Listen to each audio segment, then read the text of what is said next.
जय Jinendra. Vardhaman education and research institute की तरफ से आप सभी का उत्तराध्ययन सूत्र के 29वें अध्ययन सम्यक व पराक्रम के अध्ययन तथा विवेचन प्रोग्राम में बहुत बहुत स्वागत है। आज हमारा 40वां क्लास है। परम पूज्य प्रीति सुधा जी महाराज साहब की सुशिष्या स्वाध्याय प्रेमी पूज्य श्री संयम प्रीति जी महाराज साहब जी एवं सौ शकुंतला जी चौटिया इनके मुखारविंद से उत्तराध्ययन अध्ययन की कड़ी चालू है और आप सभी जन बहुत ही अच्छी तरह से अध्ययन कर रहे हैं, इसलिए तहे दिल से आप सभी का बहुत बहुत स्वागत है।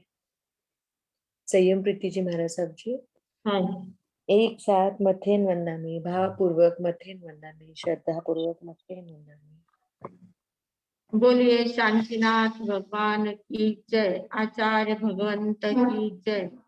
नमो अरिहंताणं, नमो सिद्धाणं, नमो आयर्याणं, नमो वज्रायाणं, नमो लोये सवसाहुणम्।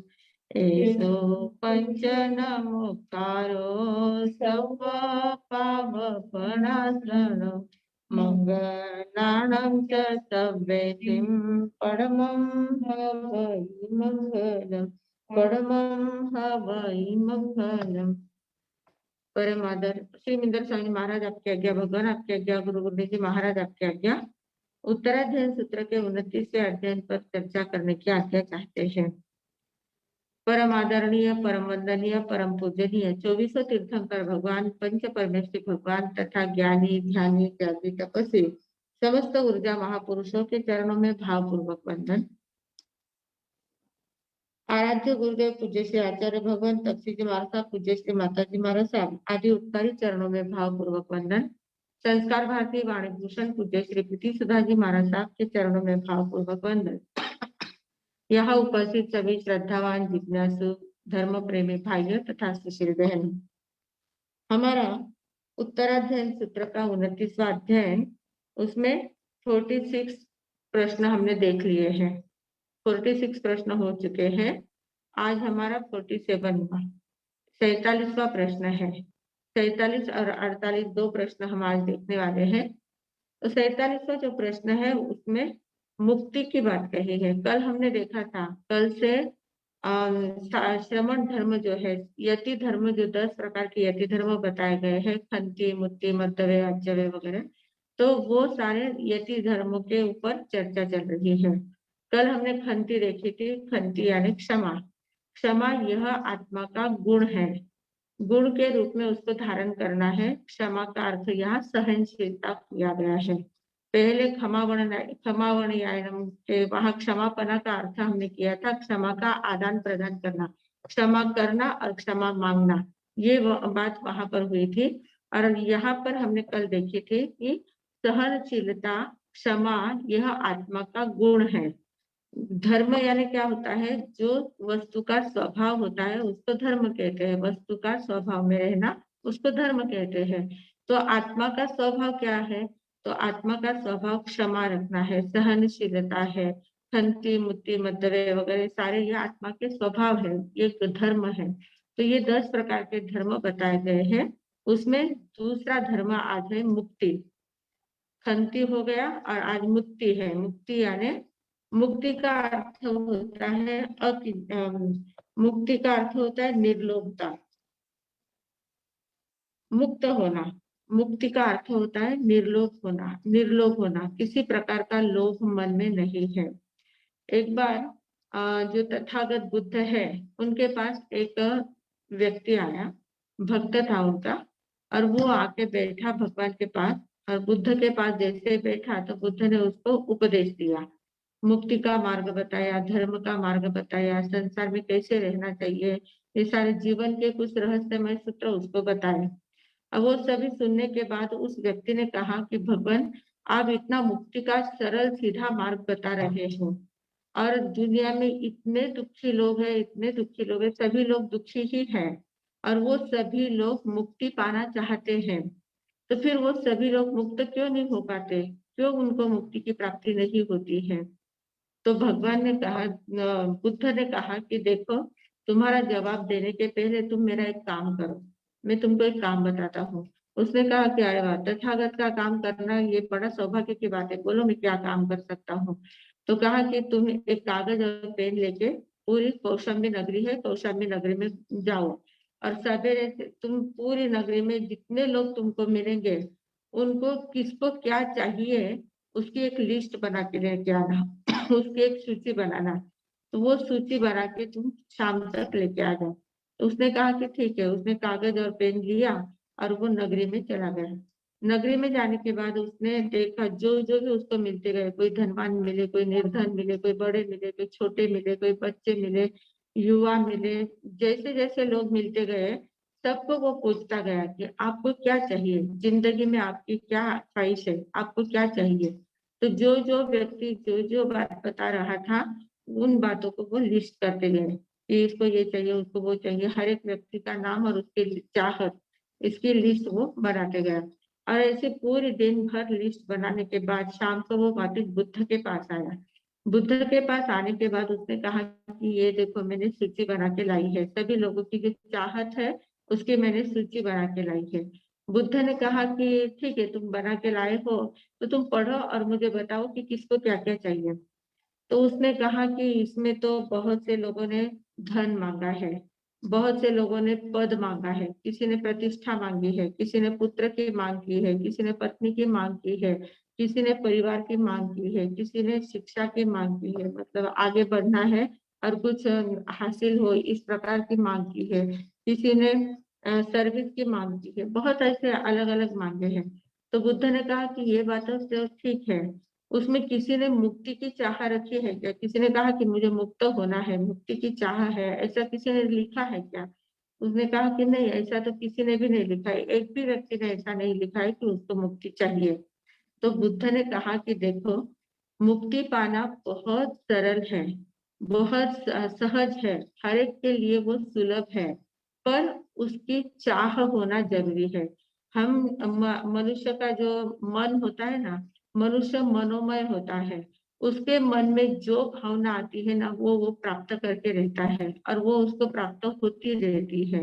मन में धन की प्राप्ति है, धन की इच्छा है तो बराबर धन इकट्ठा करता है, धन को बराबर संग्रह करता है, पाता है। उसको जो चाहिए, जो चीज चाहिए, उस वो चीज उसके मन में जो उत्कटता से भावना आती है, जो चाह जागती है, तो उस चाह की पूर्ति बराबर दुनिया में होती रहती है। पर मनुष्य, कोई भी मनुष्य संसार में रहकर भले दुखी रहता है पर मुक्त होना नहीं चाहता है। वो संसार में ही अपना सुख ढूंढता है। हर एक को सुखी होना है, सुख सबको चाहिए, पर सुख के लिए वो सुख कहाँ है, उसका जो मूल स्थान है उस स्थान को नहीं ढूंढता है। वो बाहर में सुख ढूंढता है, पत्नी में सुख ढूंढेगा, पुत्र में ढूंढेगा, धन में, पद में, प्रतिष्ठा में, परिवार में, मित्र परिवार में, समाज में, देश में, बाहर बाहर ही वो पद ढूंढता रहता है। में सभी प्रकार के जो जो भी बाह्य साधन है उन साधनों में वो सुख को ढूंढता है, पर वो ये नहीं चाहता है, वो नहीं समझता है कि सुख बाहर में नहीं है, सुख मेरे अंदर में है। तो जिसके मन में मुक्ति की चाह निर्माण हो जाती है, मुक्त होना जो चाहता है, सच्चे दिल से जो मुक्त होना चाहता है वो बहुत जल्दी मुक्त हो सकता है। उस व्यक्ति को हम मुमुक्षु कहते हैं। जो मुक्ति की चाह रखता है, जिसके हृदय में मुक्ति की चाह होती है, उसको मुमुक्षु कहा जाता है। और ऐसे मुमुक्षु लोगों के लिए मुक्ति सहजता से प्राप्त हो सकती है।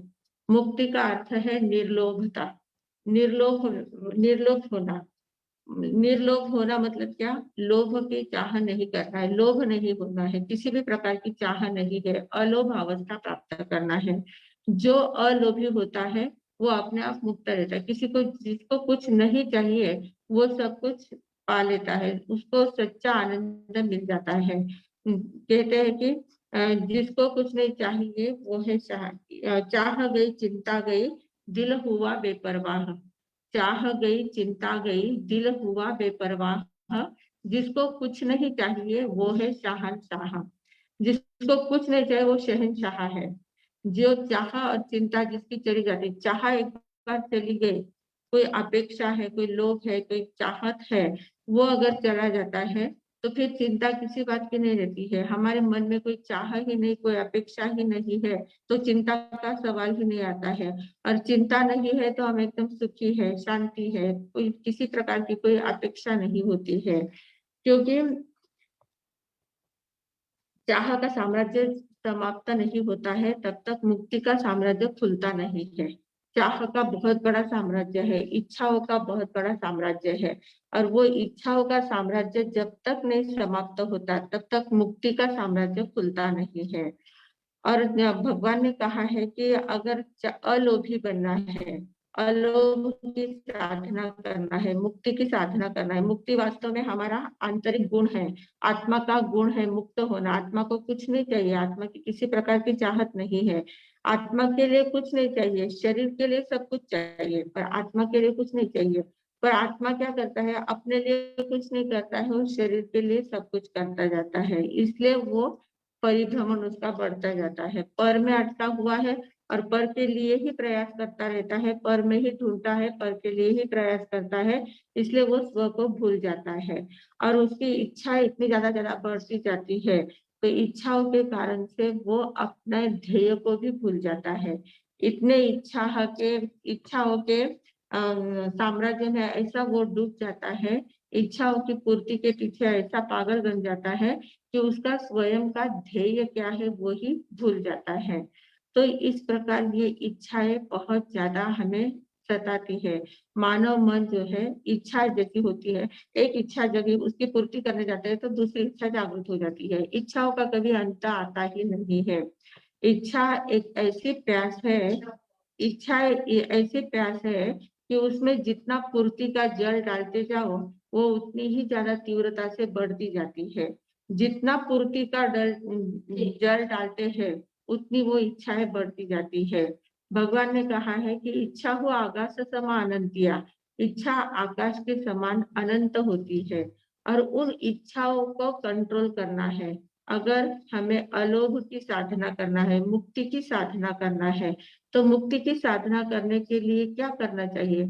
तो इच्छा परिमाण करना चाहिए, इच्छाओं का परिमाण करना चाहिए। परिमाण करना यानी मर्यादा में लाना है। जैसे परिग्रह परिमाण व्रत होता है हमारा, परिग्रह का परिमाण करना है, कितना परिग्रह रखना है, कितना श्रावक का व्रत है, 5वां श्रावक का व्रत है परिग्रह परिमाण व्रत।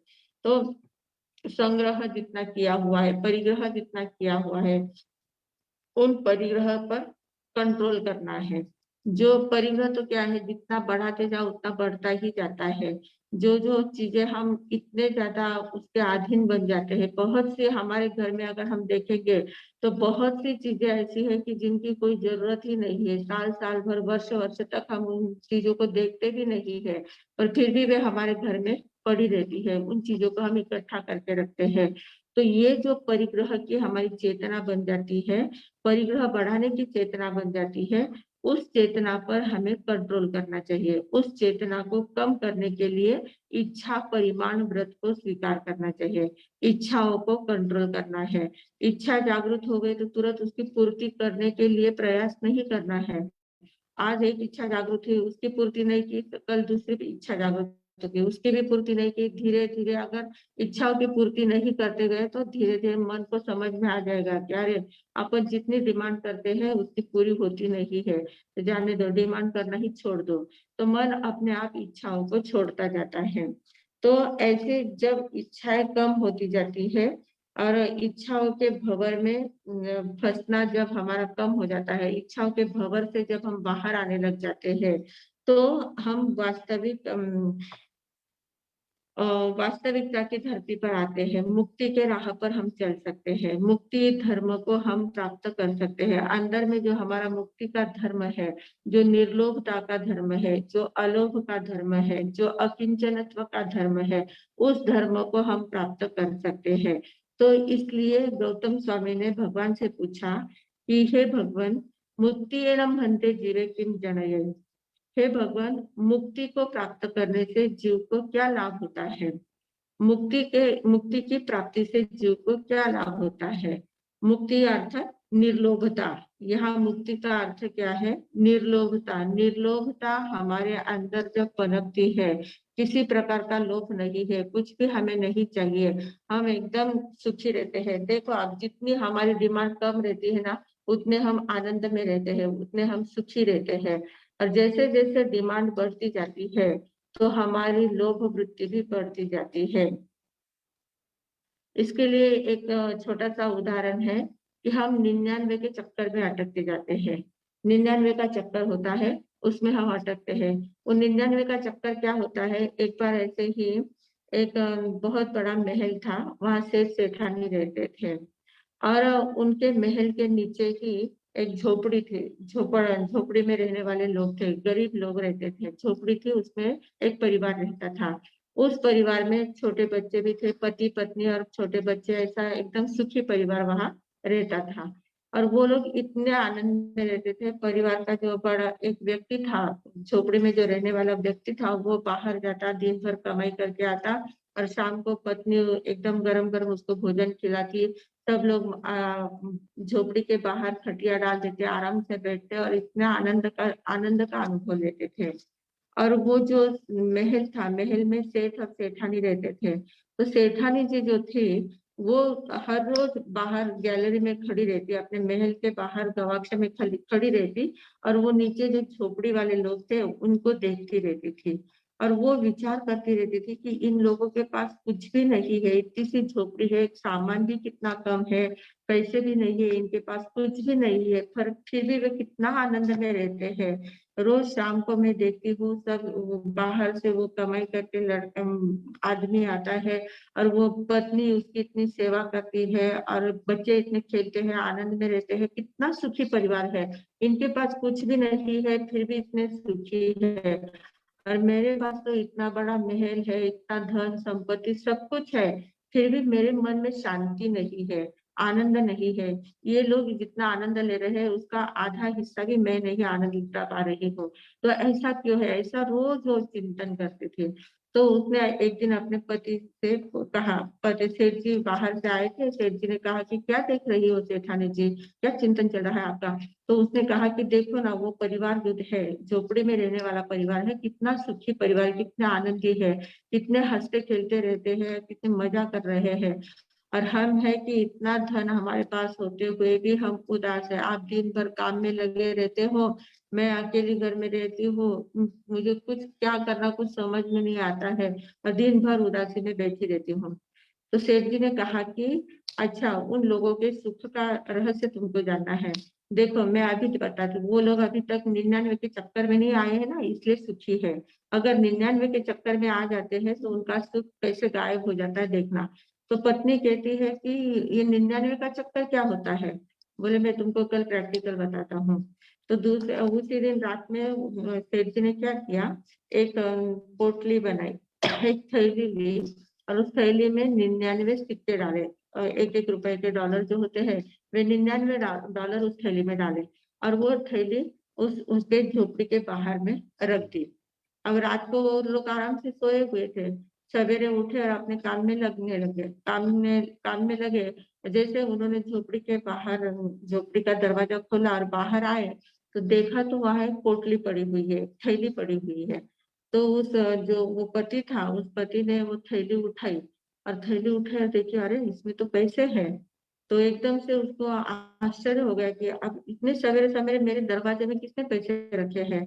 तो उसने कहा कि कोई भगवान प्रसन्न हो गया होगा, उसने पैसे रखे हैं।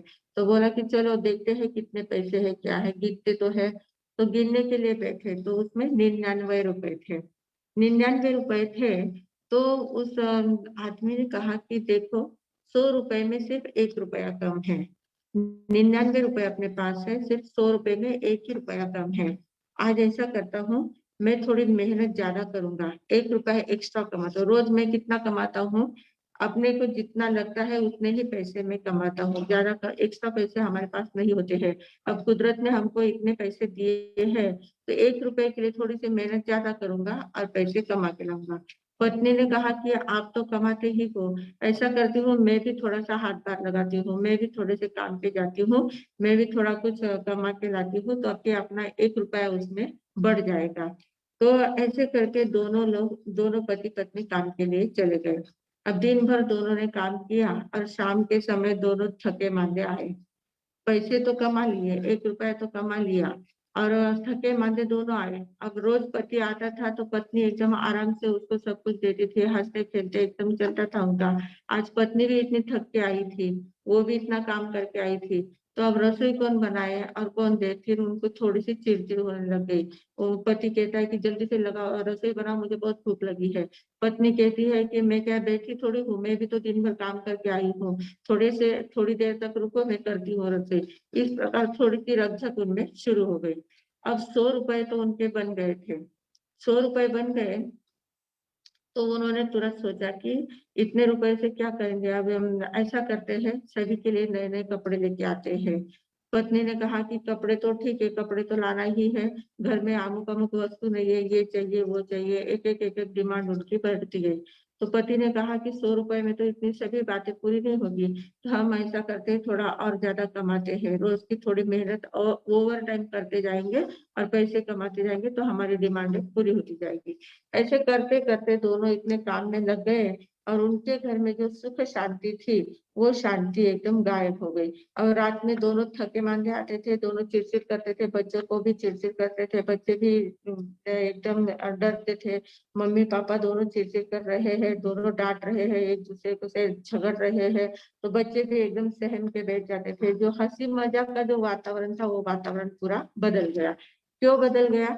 सिर्फ चाहत चाहत उनकी बढ़ गई। जैसे ही पैसे उनके पास में आए, 99 के चक्कर में वे अटक गए। 99 रुपए उनको मिले इसलिए 100 की अपेक्षा हुई, 100 मिले तो आगे और बढ़ाने की अपेक्षा हुई, और बढ़ाना है तो काम भी बढ़ता गया। ऐसे करते करते चाहत उनकी बढ़ती गई और चाहत बढ़ती गई तो जो सुख शांति पहले थी वो सुख शांति गायब हो गई।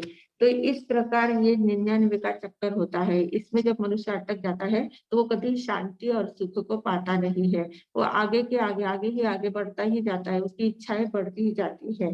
तो भगवान ने जैसे ही गौतम स्वामी ने पूछा भगवान से कि मुक्ति एवं धनते जीवे किम जनई, मुक्ति के कारण जीव को क्या प्राप्त, मुक्ति की प्राप्ति से जीव को क्या लाभ होता है। तो कहा कि मुक्ति एवं अकिंचनम जनयई, मुक्ति यानी निर्लोभता। जैसे ही निर्लोभता बढ़ती जाती है तो व्यक्ति अकिंचन बन जाता है। अकिंचन, अकिंचन यानी क्या? कि अपरिग्रही, जिसके पास किसी प्रकार का परिग्रह नहीं है, किसी प्रकार की चाहत नहीं है, कुछ वस्तु उसको चाहिए ही नहीं, जितना है उतना ही बहुत है, उससे ज्यादा कुछ नहीं चाहिए, और जितना है उसमें भी वो कम करता जाता है। परिग्रह जितना कम करना है उतना ज्यादा कम करता जाता है। हमारे यहाँ साधु संतों के लिए श्रमण को अकिंचन कहा गया है। अकिंचन, अकिंचन यानी जो एकदम अपरिग्रही होते हैं उनको अकिंचन अकिंचन कहा जाता है। तो अकिंचनता प्राप्त होती है। मुक्ति की साधना करने से अकिंचनता प्राप्त होती है। अकिंचनता के कारण क्या होता है? अकिंचन जीवे अथ लोलाणम पुरुषाणम अपत्थ नित्यो भवई। अकिंचन जो होता है साधु, अकिंचन जिसके पास कुछ भी नहीं है, जिसके पास कुछ नहीं है तो वो कैसा हो गया? अकिंचन हो गया, अपरिग्रही हो गया। और वो स्वयं अपरिग्रही है तो उसके पास कोई कुछ मांगने के लिए कैसे आएंगे? जो अर्थ के लोलुप लोग हैं, अर्थ लोलानम, यानी जो अर्थ के लोलुप लोग हैं, जिनको पैसे की जरूरत है, जिनको धन चाहिए है, वे लोग उनके पास क्यों आएंगे? जिनके पास धन ही नहीं है उनके पास वो लोग आ नहीं सकते। मतलब अर्थ पिपासु जो लोग होते हैं, धन के पिपासु जो लोग होते हैं, उनके लिए ये अकिंचन लोग अप्रार्थनीय होते हैं। मतलब उनके पास वे लोग आते नहीं है। और ऐसे लोग जब तक नहीं आते हैं तब तक साधु का जीवन कैसा रहता है?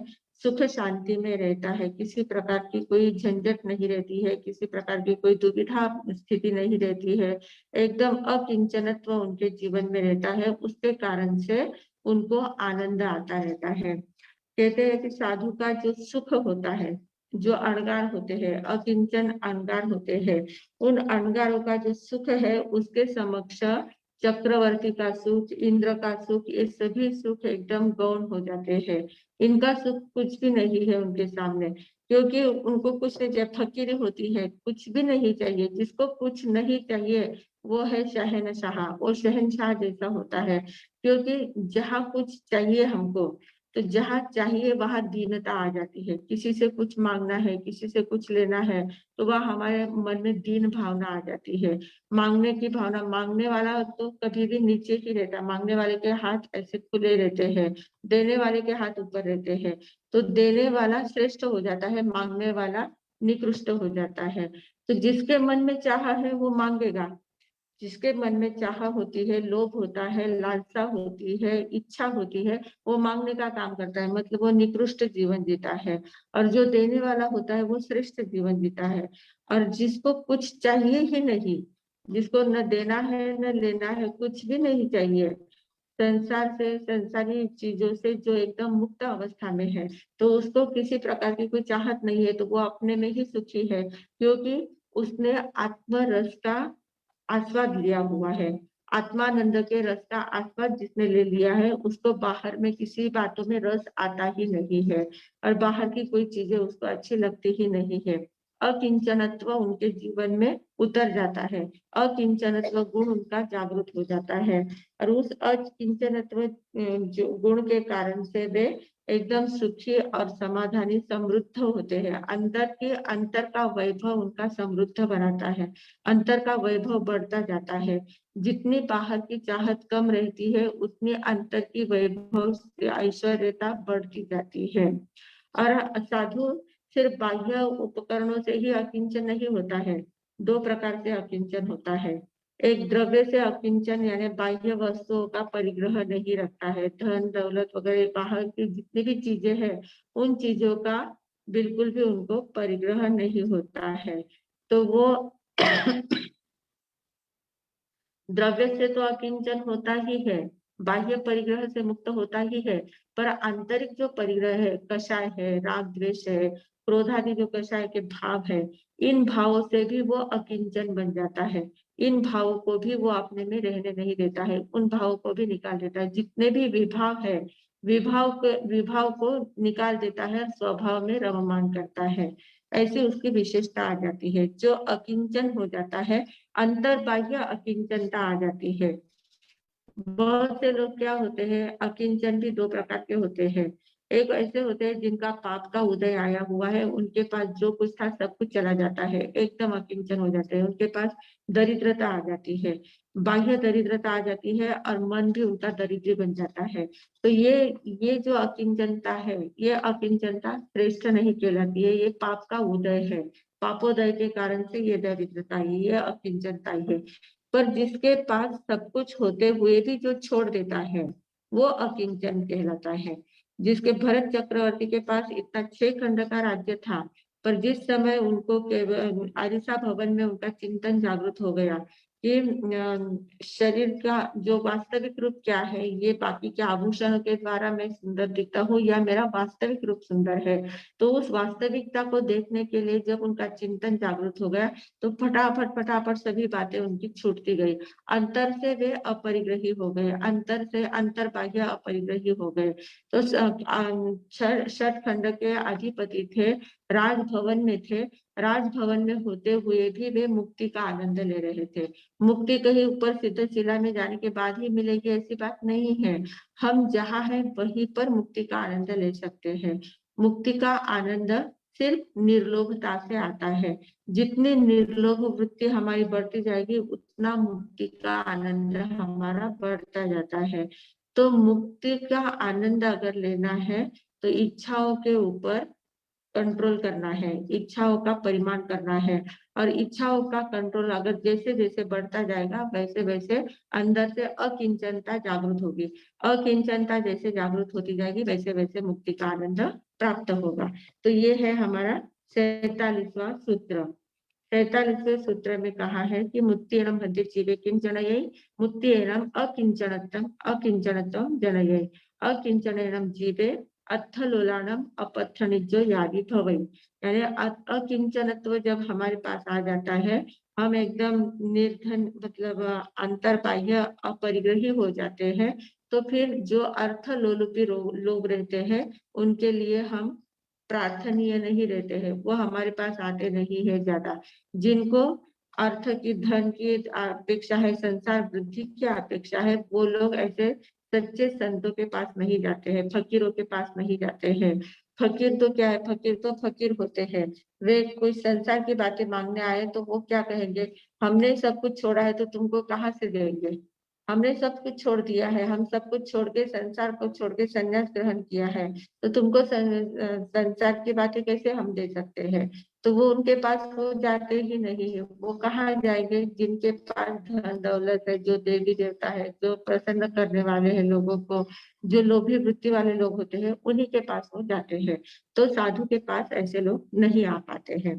तो इस प्रकार हमारा ये 47वां सूत्र हमने देखा है, मुक्तेन मध्य जीवे किंचन। अब 48वां जो सूत्र है, 48वें सूत्र का नाम है मध्यवेणम भन्ते जीवे किंचन। मध्यवेणम, मध्यवेणम यानी मार्दवता, मृदुता। मृदुता यानी क्या, कोमलता। मार्दवता यानी एकदम मृदु स्वभाव होना, कोमल स्वभाव होना। कठोरता का बिल्कुल भी अंदर लवलेश नहीं रहे। कठोरता हमारे वाणी में भी नहीं, विचारों में भी नहीं, आचरण में भी नहीं, वर्तन में भी नहीं, किसी में भी कठोरता नहीं। एकदम सरलता, बहुत ज्यादा नम्रता, विनम्रता, मृदुता, कोमलता, ये गुण मूल आत्मा के होते हैं। तो आत्मा का तीसरा धर्म है मध्यवेनम भन्ते, मार्दवता। मार्दव यह आत्मा का तीसरा धर्म है। इस धर्म को जो उपलब्ध हो जाता है, कोमलता को जो उपलब्ध हो जाता है, उसकी अवस्था कैसी होती है, अहंकार रहित अवस्था हो जाती है। वो एकदम निरहंकारी हो जाता है, इतना नम्र हो जाता है, इतना सरल हो जाता है, इतना कोमल हो जाता है कि उसकी कोमलता के कारण से वो श्रेष्ठ मानव बन जाता है। जो जितना ज्यादा नम्र होता है, जो जितना ज्यादा कोमल होता है, जो जितना मृदु होता है, वो उतना श्रेष्ठ बनता जाता है, समाज में उसको उतनी ज्यादा प्रतिष्ठा मिलती जाती है। हम लोग क्या कहते हैं कि बहुत ज्यादा झुकने से क्या फायदा है, बहुत झुकते गए तो लोग हमको झुकाते ही रहते हैं। ऐसा नहीं होता है। जितना हम ज्यादा झुकते जाते हैं, जितने नम्र बनते जाते हैं, विनीत बनते जाते हैं, उतने ज्यादा हम पूजनीय बन सकते हैं, उतने श्रेष्ठता के गुण हमारे अंदर प्रकट होते जाते हैं। मृदुता, कोमलता का ये, कोमलता की ये विशेषता होती है कि वो श्रेष्ठता को बढ़ावा देने लगती है। आप देखते हो किसान लोग जो होते हैं, उनको अगर बीज बोना है, खेती में जब बीज बोना होता है, तो वो बीज बोते समय पहले खेती को एकदम से मृदु बना देते हैं। जो बहुत पत्थर वगैरह हो गए, कंकर पत्थर जो भी कुछ होता, कचरा होगा, वो सब निकाल देते हैं और खेती को एकदम मृदु बना देते हैं, एकदम कोमल बना देते हैं। उसमें हल चलाते हैं, हल चलाने के बाद उसको एकदम कोमल बना देते हैं। और ऐसी जब मृदु वो भूमि बन जाती है, खेती बन जाती है, तब उसमें वो बीज का वपन करते, पहले उसमें पानी डाल देते हैं, पानी से गीला कर देते हैं, फिर उसमें बीज का वपन करते हैं। और जब बीज बोया जाता है तो फिर वैसी भूमि में बोया हुआ बीज अंकुरित होता है, पुष्पित होता है, फलित होता है और ऊपर बढ़ता जाता है, पनपने लगता है। तो वैसे जैसे साधारण बीज को पनपने के लिए भी भूमि एकदम कोमल होनी चाहिए। कोमल भी भूमि हो तो ही बीज पनप सकता है। पत्थर पर अगर बीज, पथरीली जमीन है, उसमें अगर बीज डाला गया तो वो कभी पनपेगा नहीं, वो ऊपर उठ ही नहीं सकता, क्योंकि उसको कोमलता चाहिए, उसको रास्ता ही नहीं मिलता है, पनपने के लिए रास्ता मिल नहीं पाता है। तो जितनी कोमल भूमि होगी, जितनी नरम भूमि होती है, उतना ज्यादा बीज, फल, फसल अच्छी आती है। तो वैसे ही हमारे आत्मा में अनंत गुण है, उन गुणों को प्रकट करना है, उन गुणों को खिलाना है, खोलना है। तो उसके लिए हमें हमारी हृदय की भूमिका एकदम मृदु बनानी चाहिए। हृदय हमारा एकदम मृदु बनना चाहिए, कोमल बनना चाहिए। जितना कोमल हृदय बनेगा, उतने गुण उसमें खिलते जाएंगे। और आत्मा का मूल स्वभाव है मृदुता, मार्दवता ये आत्मा का स्वभाव है। अहंकार करना आत्मा का स्वभाव नहीं है, अहंकार ये विभाव है। अहंकार में कठोरता होती है, मृदुता में नम्रता होती है। दोनों एकदम विरोधी तत्व है। मृदुता के विरोध में अहंकार है, जैसे खंती के विरोध में क्रोध है, वैसे मृदुता के विरोध में अहंकार है। तो अहंकार ये हमें कठोर बनाता है। अहंकार के जो पुष्टि करता है, अहंकार की जो पुष्टि करता जाता है, वो कभी आगे बढ़ नहीं सकता, क्योंकि अकड़ में जो रहता है, अकड़ने वाले को टूटना ही पड़ता है। नदी के किनारे पर पेड़ होते हैं, कुछ पेड़ ऐसे खड़े रहते हैं एकदम डंठल जैसे, एकदम पूरे खड़े रहते हैं, और कुछ घास जैसे होते हैं, एकदम कोमल होते हैं। और जब बाढ़ आती है तो बाढ़ में जो खड़े वृक्ष होते हैं, जो डंठल एकदम अड़े हुए ऐसे वृक्ष होते हैं, जो झुकना नहीं जानते, ऐसे जो वृक्ष होते हैं वो बाढ़ में गिर जाते हैं और बाढ़ के साथ बह जाते हैं। पर वही जो घास होती है, घास इतनी कोमल होती है, बाढ़ आती है तो वो झुक जाती है, नीचे दब जाती है, और जैसे बाहर का पानी निकल जाता है तो वापस वो ऊपर उठ जाती है। तो जिसके पास, जिसको झुकना आता है वो अपना अस्तित्व टिकाए रखता है।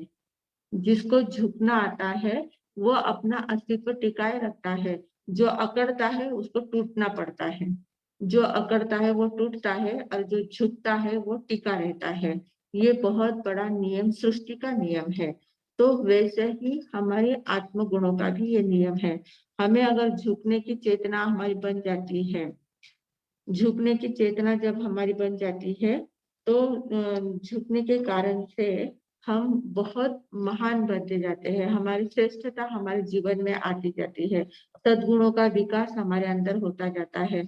अंदर में सद्गुण तो भरे हुए ही है, पर वो दबे हुए हैं। क्यों दबे हुए हैं? क्योंकि हम विभाव में है, अहंकार में है, क्रोध में है, माया में है, लोभ में है। इन बातों में पड़ने के कारण, राग द्वेष में है, इन बातों में पड़ने के कारण से हमारे सद्गुण सारे ढके हुए होते हैं। पर जैसे ही मृदुता हमारे जीवन में आती है, अकिंचनता हमारे जीवन में आती है, निर्लोभता हमारे जीवन में आती है, तो एक एक सद्गुण विकसित होने लग जाते हैं, सद्गुणों का विकास होने लगता है। तो कोमल हृदय होना ही व्यक्ति की पहचान है, श्रेष्ठ पहचान, श्रेष्ठता की पहचान है। व्यक्ति के श्रेष्ठता की पहचान क्या है? उसका कोमल हृदय। जिसका हृदय एकदम नवनीत के समान कोमल होता है। संत हृदय नवनीत समाना। संत का हृदय कैसा होता है? कोमल होता है, अति मृदु होता है। किसी का दुख वो देख ही नहीं पाते, किसी का कष्ट वो देख नहीं पाते हैं। स्वयं का कष्ट देख सकते हैं, स्वयं का कितना भी कष्ट आए तो वो सहन कर लेते हैं। स्वयं पे आए हुए कष्ट को सहन करते हैं, पर दूसरों पे आए हुए कष्ट को वो सहन नहीं कर पाते। इतना कोमल उनका हृदय होता है। तो अहंकारी व्यक्ति जो होता है, वो अहंकारी व्यक्ति कभी भी स्वयं का स्वयं का ही चिंतन करता है, दूसरों का चिंतन नहीं करता है। अहंकारी व्यक्ति दूसरों का चिंतन नहीं करता, स्वयं का चिंतन करता है। दूसरों को परास्त करने की भावना उसके मन में होती है, क्योंकि अहंकार ये कठोरता का लक्षण है। जिसके अंदर कठोरता होगी वही अहंकारी हो सकता है। तो अहंकारी व्यक्ति अंदर से कठोर होता है, इसलिए वो किसी के ऊपर दया करता नहीं है, अनुकंपा कर सकता नहीं है, किसी के बारे में कुछ सोच भी नहीं सकता है। तो दूसरों को परास्त जो करने के भाव होते, दूसरों को नीचा दिखाने के जो भाव मन में अगर है, तो समझ लेना कि उसके हृदय में कठोरता है और मस्तिष्क में अहंकार है। हृदय में कठोरता और मस्तिष्क में जब तक अहंकार है तब तक वो किसी का हो नहीं सकता, किसी का अच्छा कर नहीं सकता। तो सभी में वो अपनी श्रेष्ठता के गाने गाता रहता है, अपनी श्रेष्ठता बताता रहता है। पर श्रेष्ठता बताने से नहीं बढ़ती है, श्रेष्ठता दिखावा करने से नहीं बढ़ती है, श्रेष्ठता अपने आचरण से साबित होती है। लोगों को लगता है कि ये व्यक्ति श्रेष्ठ है, हमारा आचरण ऐसा रहता है कि हमारे आचरण के कारण से लोगों को लगता है कि कितना श्रेष्ठ व्यक्ति है। हमारे कहने से नहीं होता कि मैं बहुत बड़ा हूँ, मेरे पास इतना धन है, मेरे पास इतना बड़ा परिवार है, मेरे पास सब कुछ, इतनी पद प्रतिष्ठा है, सब कुछ है मेरे पास, मैं इतना ऐश्वर्यवान हूँ। इस प्रकार कहने से उसका बड़प्पन नहीं होता है। जो अपनी बड़ाई करता है वो कभी बड़ा नहीं होता है। बड़ा बड़ाई ना करे, बड़ा न बोले बोल, हीरा मुख से ना कहे लाख हमारा मोल। हीरा कभी कहता नहीं कि मेरा मूल्य कितना है। हीरे का मूल्य जो देखता है, हीरे के परखने वाला होता है, वो उसका मूल्य जान लेता है। वो कभी अपने मुख से नहीं कहता कि मेरा इतना मूल्यवान है, मैं इतना मूल्यवान हूँ। तो जो बड़े होते हैं ना, वो कभी अपनी बात बताते नहीं है, अपना बड़प्पन कभी दिखाते नहीं है। उनका बड़प्पन अपने आप दिखने लग जाता है। तो जो मार्दवता है, मार्दवता से क्या फायदा होता है, ऐसा प्रश्न पूछा गया है कि हे भगवान, मद्दवयानम म्हणते जीवेकिम जनये। मार्दवता, जो कोमलता को अगर हृदय में स्थापित कर दिया तो उससे क्या लाभ होता है। तो कहा कि मद्दवयानम अनुसीयतम जनये। अनुसीयतम जनये यानी वो अनुद्धत होता है। अनुद्धत होता है, अनुद्धत का अर्थ क्या होता है। अनुद्धत, उद्धत यानी अविनित। उद्धत अपन बोलते ना कि बहुत उद्धत है वो बोलने में, उसको अगर कुछ सरलता से कहने दे तो उसको इतनी अकड़ है, वो एकदम उद्धतता से बात करता है। उद्धत यानी अविनित होता है। जो अविनित होता है वो उद्धत होता है। और अनुद्धत यानी जो विनित है, नम्र है, सरल है।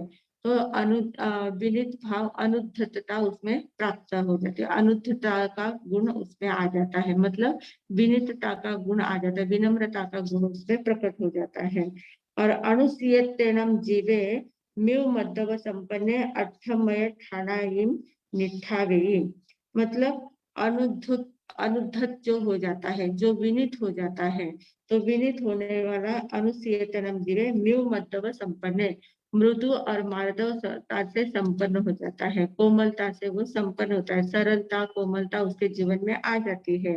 और जिसके जीवन में सरलता कोमलता आ जाती है वह अर्थमय ठाणाई निष्ठावेयी। अर्थ यानी आठ, मय ठाणाई यानी मद के स्थान, उनको निष्ठावेयी यानी नष्ट कर देता है। मतलब आठ जो मद के स्थान है, मद के स्थान यानी कि मद यानी अहंकार। अहंकार के 8 प्रकार बताए गए हैं।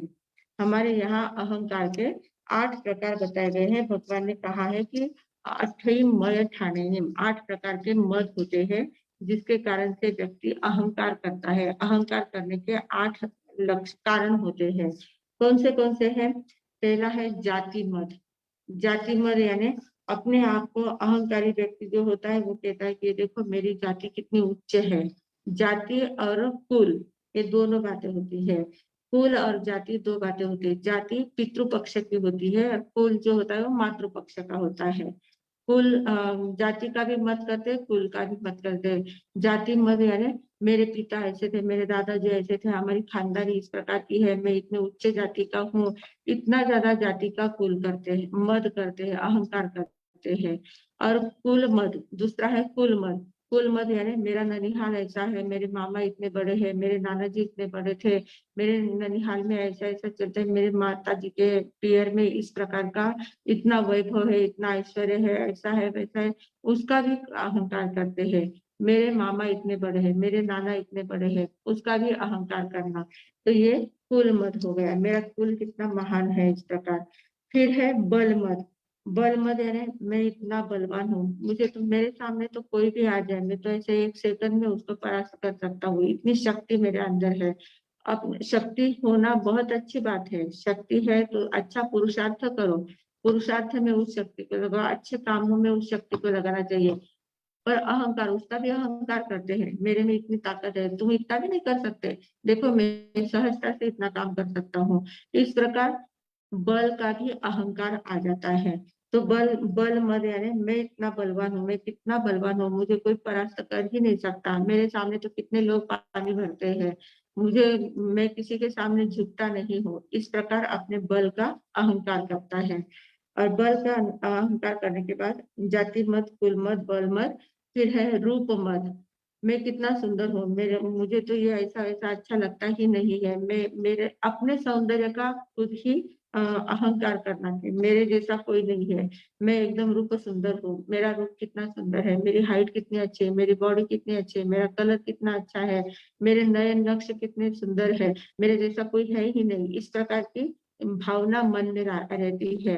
और वो बोल के भले ही ना बताए, पर उसका हाव भाव इस प्रकार का रहता है कि वो अपने आप को बहुत विश्व सुंदरी समझने लग जाता है। तो ये होता है मैं कितना स्वरूप हूँ, रूप मत होता है।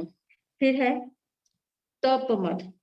तप मद यानी क्या, मैं इतना तपस्वी हूँ। तपस्या करना बहुत अच्छी बात है, तपस्या वास्तव में देखा जाए तो तपस्या कर्म निर्जरा का हेतु होती है।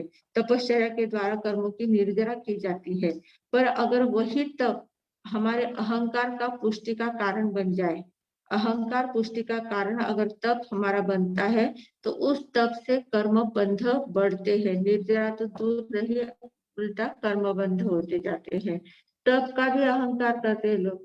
मैंने तो इतनी तपस्या की, इतनी आठैया हो गई, इतने मास कमन कर लिए, इतने वर्ष तप कर लिए, ऐसा वर्धमान तप कर लिया है, मैं तो खुले मुंह खाता ही नहीं हूँ, मैं तो चलते फिरते अभी चलते चलते उपवास कर लेता हूँ, चलते फिरते तेरा कर लेता हूँ। तपश्चर्या तो मेरा मतलब एक जीवन का अंग ही बन गया है। इस प्रकार तपश्चर्या करते हैं और स्वयं को बहुत श्रेष्ठ मानते हैं। हमारे ग्रुप में मैं ही एकदम तपस्वी हूँ, बाकी तो सब खाने वाले हैं, दिन भर खाते रहते हैं। ये लोग थोड़ी देर के लिए भी भूखा नहीं रह पाते, कोई एकादशी भी नहीं कर पाता, कोई आइंबिल भी नहीं कर पाता। ऐसे लोग हैं, सब इतने कमजोर है, मैं तो इतनी तपस्या करता हूँ। इस प्रकार के तपस्या का अहंकार करना, तो ये तप का अहंकार करने से ये सभी प्रकार के अहंकार है, ये कर्म बंध के ही हेतु है। पर तपस्या का अहंकार किया तो और ज्यादा गाढ़ कर्म बंध जाते हैं, क्योंकि तपस्या हमारा निर्जरा का हेतु है। निर्जरा न होते हुए उसके ऊपर अहंकार कर लिया, वो अगर विनय विवेक के साथ, विनम्रता के साथ अगर तप करते हैं, सरलता से तप करते हैं, सहजता से तप करते हैं, तो उससे हमारे कर्मों की निर्जरा होती है। पर ऐसे अहंकार से मैंने इतनी तपस्या की पर मेरे पारने का ध्यान नहीं रखा, उसने मेरी सहायता नहीं पूछी, उसने मेरा ऐसा नहीं किया, इस प्रकार के भाव अगर मन में आते हैं तो वो तप कर्म बंध का कारण बन जाता है। तो तप का मद भी बहुत लोग करते हैं। फिर आगे है श्रुत मद। श्रुत मद यानी क्या? शास्त्र, थोड़े बहुत शास्त्रों को ही पढ़ लेते हैं, थोड़े बहुत थोपड़ों का ज्ञान हो जाता है, थोड़ा सा अभ्यास कर लेते हैं, तो थोड़ा बहुत अभ्यास कर लिया तो उसका अहंकार आ जाता है कि मुझे तो सब कुछ आता है। क्या ये नंदी सूत्र, ये तो मुझे ऐसे बहुत पहले से आता है, ये क्या, इसमें क्या कहा है, पांच ज्ञान का वर्णन तो है, वो सब कुछ मुझे आता है। ये उत्तराधीन सूत्र, हाँ ये तो कितनी बार पढ़ लिया है मैंने, मुझे तो एकदम सब कुछ याद है, सब कुछ मालूम है। हाँ ये थोपड़े, सभी थोपड़े मुझे कैसे, कौन से भी थोपड़े मुझे कुछ भी पूछो मुझे तुरंत आ जाएगा। इस प्रकार अपने ज्ञान का अहंकार करता है। जो शास्त्र पढ़े हैं उन शास्त्रों का अहंकार करता है। वास्तव में शास्त्र किस लिए हम पढ़ते हैं, श्रुत की आराधना क्यों करते हैं? श्रुत की आराधना करने से हमारे ज्ञानावर्धन कर्मों का क्षय होता है। हमने देखा था, सूर्य सूर्य सारायणम मध्य जीवे किम जने, सूर्य सारायणम नाना वर्णिजम कम्मम भवेहि। तो श्रुत की आराधना करने से ज्ञानावर्णीय कर्म का क्षय होता है। पर यहाँ क्षय तो कहीं दूर ही रहा, उल्टा हम उसका अहंकार करके कर्म बंध करते, ज्ञानावर्णीय कर्म को और गाढ़ा करते जाते हैं। फिर है लाभ मद। लाभ मद यानी मैं तो जहाँ जहाँ भी लात मारता हूँ वहां पानी निकलता है, मेरे तो जहां भी जाता हूँ, जो भी काम करता हूँ, मुझे सब कुछ सफलता ही मिलती है। जो भी धंधा करता हूँ, जो भी व्यापार करता हूँ, जो भी बिजनेस करता हूँ, उसमें मुझे फायदा ही होता है। हम कभी लॉस का काम करते ही नहीं है। इस प्रकार का लाभ होता है वो पुण्यवानी के कारण से होता है, पर उसका भी अहंकार करते हैं। उसके अहंकार करने से और ज्यादा कर्म बंधन कर लेते हैं। और आखिरी है ऐश्वर्य मत। ऐश्वर्य मत है हमारी इतनी संपन्नता है, हमारे घर में इतनी संपन्नता है, हमारे पास इतना सब कुछ है, इस प्रकार ऐश्वर्य का मत करना।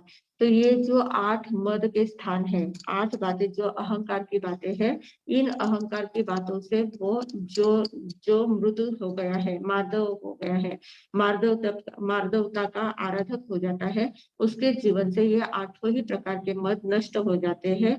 वह एकदम अनुद्धत यानी एकदम विनीत बन जाता है और सरलता से, कोमलता से अपने अंतर के सद्गुणों का विकास करते करते मुक्ति के राह पर वो आगे चलता है। इस प्रकार आज हमने 47वां और 48वां 2 सूत्र देखे हैं। मुक्ति और मार्दव दोनों सूत्रों में कितनी विशेषताएं बताई है वो हमने देखा है। अकिंचनता, निर्लोभता और सरलता, कोमलता, तो इस प्रकार ये सारे गुण हमारे अपने स्वयं के हैं। उन गुणों को प्रकट करने का काम हमें करना है। सभी लोग इन गुणों को अपने अंदर से प्रकट करें और मुक्ति के राह पर चले। इसी सद्भावना के साथ अपने विराम लेती हूँ। ओम शांति।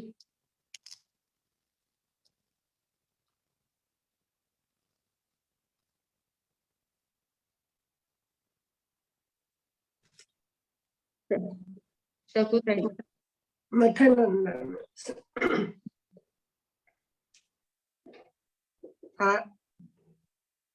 उत्तराध्ययन सूत्र के 29वें अध्ययन सम्यक्त पराक्रम के माध्यम से कई प्रश्नों पर हमारी चर्चा हो रही है और चर्चा करते करते आज 48वें प्रश्न पर हम पहुंचे, जो साधु के गुणों का वर्णन जिसमें आ रहा है कि साधु के 10 लक्षण, साधु के 10 गुण, साधु के 10 धर्म, उस पर चर्चा चल रही है। तो कल हमने शांति देखी थी। शांति यानी क्षमा करना, क्षमा नहीं, अंदर से सहनशीलता। शांति यानी क्षमा देना, क्षमा मांगना नहीं, अंदर से सहनशीलता। और आज दूसरा गुण देखा है हमने, मुक्ति। मुक्ति यानी निर्लोभता, कि मनुष्य मनोमय होता है, उत्कटता से उसकी चाह होती है, वह पूरी करता है। बाहर में जो साधन है उसमें ही सुख ढूंढने का प्रयास करता है। कोई भी चाह नहीं रखता। जो चाह से जो मुक्त हो जाता है, तो वो जब तक चाह है तब तक वह इच्छाओं का साम्राज्य बना रहता है, और जब वो इच्छाओं से परे हो जाता है तो मोक्ष का साम्राज्य खुला होता है। तो ये जो चाह है, यह चाह कहाँ तक हमें पहुंचाती है? एकदम अधोगति की ओर ले जाती है। और इसका अगर हमने परिमाण कर लिया, इस पर अगर हमने इच्छाओं का निरोध कर लिया, तो हमें मुक्ति महल तक पहुंचा सकती है। इतना बड़ा निर्लोभता का इतना बड़ा गुण है कि जिसके पास कुछ नहीं है तो उसके पास अर्थ के लोलुप कोई उनके पास आते ही नहीं। न देना है न लेना है, वो हमेशा आत्मानंद के रस में डूबकर सुख शांति से रहते हैं। द्रव्य से अकिंचन और आंतरिक अंतर्बाह्य से, द्रव्य से जो अकिंचन होते हैं, तो दरिद्रता पाप के उदय के कारण, कि उनके पास दरिद्रता बाहर से भी आ गई है और अंतर से भी आती है। जो लेकिन अकिंचन बन गए, अंतर बाह्य परिग्रह से जो अकिंचन बन गए, वो महान श्रेष्ठ बनते हैं।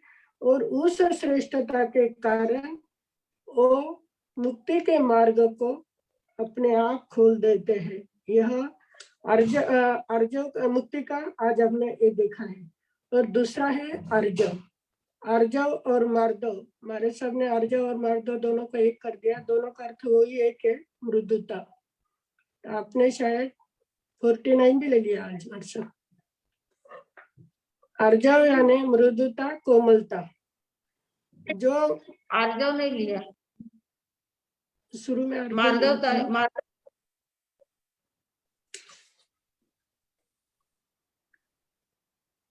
लिया है ना। मार्दवता ही लिया, आर्जव नहीं लिया है। मृदुता यानी कोमलता। तो कोमलता से अगर कोमलता आ गई तो कठोरता वाणी में नहीं, कठोरता वाणी में नहीं, विचार में नहीं और आचरण में नहीं। इस धर्म को जो उपलब्ध होता है वह निरअहंकारी बनता है। जो जितना नम्र, मृदु, सरल होता है, उतना वो विनीत बनता है और श्रेष्ठता के गुण अपने आप उसके प्रकट हो जाते हैं। साधारण बीज को पनपने के लिए भी मृदु भूमि लगती है, तो हमारे आत्मा में अनंत गुण है, उसे प्रकट करने के लिए मृदुता तो आनी ही चाहिए। अहंकार मनुष्य को कठोर बनाता है, वो कभी आगे नहीं बढ़ता। जिसको झुकना आता है वह टिकता है, जो अकड़ता है वो टूटता ही है। तो व्यक्ति की श्रेष्ठता की पहचान कोमलता है। और अहंकारी स्वयं का चिंतन करता है, दूसरों का चिंतन नहीं कर सकता। तो मार्दवता से 8 प्रकार के मत जो हमारे सब ने अभी बताए, जाति मत, कुल मत, बल मत, रूप मत, तप मत, श्रुत मत, लाभ मत और ऐश्वर्य मत। और ये जो मद यानी इस 8 ही बातों का अगर हम अहंकार कर लेते हैं, तो हमारी हमारा जीवन अधोगति की ओर बढ़ता है। और इस पर अगर हमने विजय प्राप्त कर ली, तो मुक्ति मार्ग पर हम अग्रसर होते हैं। तो हमारे जीवन में भी जैसे साधु के लक्षण बताए, वो श्रावक के भी है। तो मुक्ति मार्दवता यह हमारे में भी अगर आएगी तो हम भी हमारे जीवन को सफल बनाने में यशस्वी बनेंगे। अभी इसी के साथ हम 2 प्रश्न पहले, जो हमारी रिवीजन चल रही है, तो रिवीजन के 2 प्रश्न आज हम देखेंगे, क्योंकि हमने तय किया कि 10 बजे तक पूरा करना है। तो श्रुत आराधना करने से जीव को क्या प्राप्त होता है? जो पढ़ा जाए या सुना जाए वो श्रुत है, जिसको दूसरे शब्द में शास्त्र भी कहते हैं। वितराग वाणी ही मानव को वितरागी बनाती है। वितराग वाणी ही मनुष्य को वितरागी बनाती है। जिस चित्त में राग द्वेष का बोलबाला होता है, उसे जो शिक्षा देकर धर्म मार्ग में लगाते हैं, उसे शास्त्र कहते हैं। यानी चित्त में राग द्वेष का ही बोलबाला रहा तो हम भटकते रहते हैं, लेकिन उसे जो शिक्षा देकर धर्म मार्ग में लगाते, उसे शास्त्र कहते हैं। शास्त्रीय ज्ञान में बार बार उपयोग लगाना, ज्ञान को सुरक्षित रखना, जीन वाणी में या निग्रंथ प्रवचन की भक्ति करना, तो मोक्ष मार्ग में अनुकूल आचरण करना, यानी श्रुत आराधना है। श्रुत आराधना के अज्ञान की निवृत्ति होती है और राग द्वेष आदि विकारों से, क्लेशों से, राग द्वेष के विकारों से उत्पन्न मानसिक क्लेशों से छुटकारा मिलता है।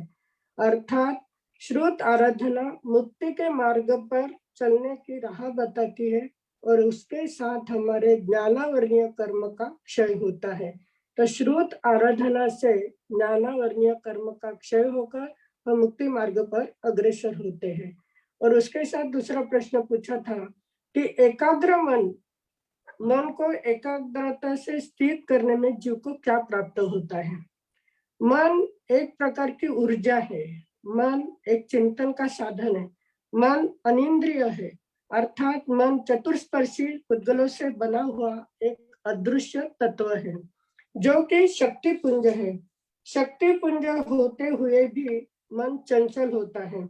बाह्य चिंतन, संसार के चिंतन से हम बाह्य चिंतन यानी संसार के चिंतन से हम अशुभ में भटक जाते हैं। शुभ चिंतन से मन का सदुपयोग होता है। मन ही कर्म बंध का कारण है और मन ही धर्म चिंतन करने वाला मुक्ति का कारण है। 5 इंद्रियों के साथ काम करने वाला मन का बहुत बड़ा साम्राज्य है। मन की गति का अनुमान नहीं लगा सकते। मन हमेशा भूतकाल या भविष्य का चिंतन करता है, वर्तमान में कभी टिक नहीं सकता। ऐसे मन को एकाग्रता से स्थापित करते हैं तो अस्थिर मन शांत होने लगता है। इस शक्ति पुंज को एक ध्येय पर अगर केंद्रित किया जाए या किसी आलंबन को पाकर वह स्थिर हो जाता है, तब उसे एकाग्र मन सन्निवेश कहते हैं। अर्थात मन की एकाग्रता से चित्त वृत्तियों का निरोध होता है। चित्त निवृत्तियों का निरोध ही ध्यान एवं समाधि है। इस ध्यान समाधि से अंतर का आनंद प्रकट होता है, अंदर की शक्तियां जागृत होती है, तब मानव आत्मिक उन्नति के ओर बढ़ता है। तो हमें हमेशा मन को एकाग्र स्थिर करने का प्रयास, जैसे हमारे सबने बताया था कि ध्यान साधना कि अनाहत नाद किस तरह से सुनना है, वो उन्होंने प्राप्त किया है। कभी मौका मिलेगा तो हमारे सब वो के लिए वो चाहिए हमें भी देंगे। इसी भावना के साथ मैं विराम लेती हूँ।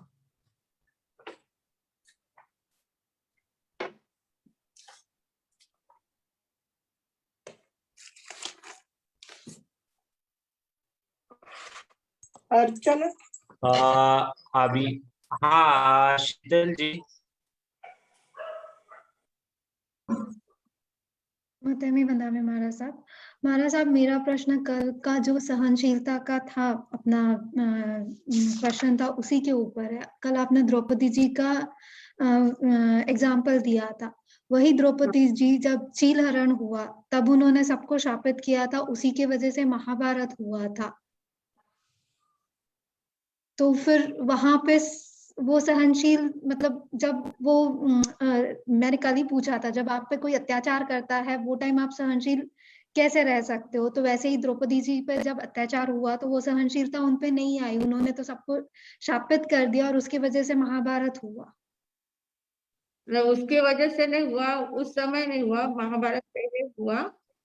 शापित उसने उस कारण से नहीं किया था। शापित मतलब महाभारत में हुआ वो द्रौपदी की थोड़े से हंस के मतलब मजाक की स्वभाव के कारण से हुआ था, जो उन्होंने वो महल बनाया था ना, दुर्योधन को कहा था अंधे का बेटा अंधा ही है। उस शब्द के कारण से महाभारत इतना बड़ा हुआ है। और जब उसका चीरहरण हुआ था तो उस समय उसने सिर्फ कृष्ण की आराधना की थी और वो अपनी रक्षा, स्वयं की रक्षा की थी। उस समय उसने शाप वगैरह कुछ नहीं दिया था, द्रौपदी ने शाप नहीं दिया था, कृष्ण की आराधना देकर करके अपनी रक्षा, स्वयं की रक्षा स्वयं ने की थी। तो द्रौपदी के अंदर ही बहुत ज्यादा थी, जो अपना था वो शापित शापित भावना उसकी नहीं थी। वो मतलब क्षमा के भाव उसके अंदर थे ही। क्षमा के भाव के कारण से ही उसने इतना बड़ा प्रसंग किया। अब क्या होता है, प्रसंग आता है कभी कभी अपनी भावनाएं बदलती रहती है। इतना बड़ा प्रसंग है, 5 पुत्रों का, 5 की हत्या कर दी थी और उसका हत्या जब सामने आया उस समय उसने स्वयं ने वेदना महसूस की थी कि पुत्र की हत्या के बाद माँ का हृदय क्या करता है, माँ के हृदय में कितनी वेदना होती है। उस वेदना को देखा। इसके इसकी भी इसको भी अगर मैंने माता की आज्ञा दे दी तो इसकी माता का भी हृदय इतना ही आहत हो जाएगा। और उसने उस समय ये किया। तो समय समय पर भावनाएं बदलती भी रहती है। उस समय उसके मन में ये क्षमा की भावना आ गई थी। Okay, got it. Thank you महाराज साहब। मतिम बंदामी सुख साता। Thank you Sheetal ji. आगे लगभग सभी के प्रश्न हो गए और जिसको बचकान देना है वो दीजिए और मंगल पाठ माता। हाँ, ओम शांति शांति शांति। हाथ जोड़े उभय सुरे आसनम प्राणम कायमम सूर्योदय गुरुजी के त्यागेला पचकार अपनी धारणा के अनुसार नौकरशी की धारणा क्रमाने कोई से पचकार अनंत नाम सहस्त्रागणम सब समूहि वत्यागर ओम शांति शांति शांति। गुरुदेव की आज्ञा से चित्ताई मंगलम, अरिहंता मंगलम, सिद्धा मंगलम, साहु मंगलम, केवली पंडितो चित्ताई लघुत्तमा, अरिहंता लघुत्तमा, सिद्धा लघुत्तमा, साहु लघुत्तमा, केवली पंडितो धम्मो लघुत्तमो चत्तारि शरणं प्रवज्जामि, अरिहंते शरणं प्रवज्जामि, सिद्धे शरणं प्रवज्जामि, साहु शरणं प्रवज्जामि, केवली पंडितो धम्मं शरणं प्रवज्जामि। 4 मंगल, 4 उत्तम, 4 शरणा, दुख हरणा, सुख करना और शरणा कोई, जो भविष्य करे तो अक्षय अमर पद हो। तो आइंदिर पचकना है तो आइंदिर के पचकान देना। ओम शांति शांति शांति। गुरुदेव की आज्ञा से उगयसुर आइंदिर परम दिवस ना 3 रात्र 11 पचकान 5 विजय पचकान अनंत सव समाहि वत्यागरणम कोस्तिरे होस्तिरे। भगवान महावीर स्वामी की जय, आचार्य भगवंत की जय, पूज्य श्री माता महाराज साहब की जय, सब साधु संतन की जय, आज के आनंद की जय। संस्कार भारती सुधा जी महाराज साहब की जय। सम्यक दर्शन का मार्ग दिखाने वाले, सम्यक दर्शन की कला सिखाने वाले परम पूज्य संयम प्रीति जी महाराज साहब जी को बहुत बहुत धन्यवाद। आभार आभार आभार। कल मिलेंगे बराबर 9 बजे। Vardhaman education and research institute की तरफ से आप सभी का बहुत बहुत धन्यवाद। आभार आभार आभार।